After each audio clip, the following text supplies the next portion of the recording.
Welcome to NIC senior secondary school Asan Rohtak. Activity of 4th class. हमें खाने को व्यर्थ नष्ट नहीं करना चाहिए।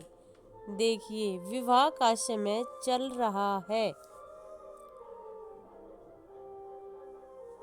निमंत्रण में भोजन की निंदा न करें।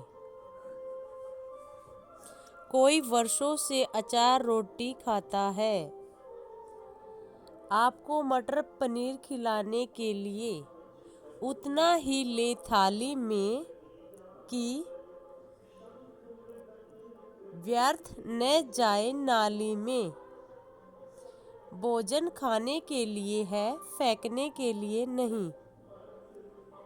हमें 1 मिनट लगता है इसे फेंकने में, महीनों लग जाते हैं खाने योग्य बनाने में। Thank you.